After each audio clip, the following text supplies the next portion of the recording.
War destroys cities, kills millions, crashes economies. So why does the stock market sometimes rise during war? Why did stocks surge during World War II? Why did defense companies explode after major conflicts? And why do investors often get richer while ordinary people suffer? Because modern war is not just destruction. It's one of the biggest economic engines ever created. Once you understand how money moves during war, you'll never look at the stock market the same way again. Governments spend enormous amounts during war. But here's the thing, most don't actually have that money, so they borrow it and print more. Suddenly, trillions of dollars flow into the economy, turning war into a stimulus machine. Factories reopen, industries boom, and employment rises. For investors, war can mean opportunity. Companies' profits surge as they supply the war effort. But for ordinary citizens, it's a different story. Rationing, inflation, and sacrifice. The uncomfortable truth. The stock market isn't a morality meter. It measures expected profits, not pain. If investors believe companies will profit from war, stocks can rise even as the world burns. Demand drives markets, not sentiment. Terrible news for humanity can be good news for investors.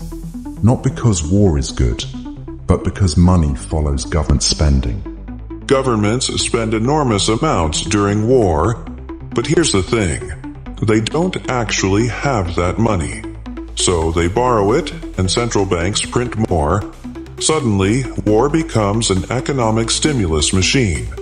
This happens in 3 steps. Governments borrow, central banks create cash, and inflation spreads. The public pays, not always through taxes, but as their savings lose value and prices rise. During World War II, this stimulus ended the Great Depression. Factories boomed and corporate profits surged. For investors, war meant opportunity. For ordinary citizens, it meant rationing and sacrifice. The stock market isn't a morality meter. It measures profits. So terrible news for humanity can be good news for investors as war increases demand for certain companies. This creates a dangerous realization. War can restart economic activity faster than peace. It doesn't mean wars are created for profit, but War is devastating for humanity, but for the stock market, it can be a different story. Here's the uncomfortable truth most people never realize.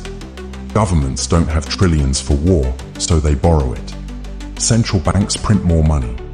Suddenly, the economy is flooded with cash, acting like a stimulus machine. During World War II, American factories ran 24/7. Companies shifted from cars to tanks, and corporate profits surged. War meant opportunity for investors, but for ordinary citizens, it meant rationing and inflation. The market doesn't measure suffering, it measures expected profits.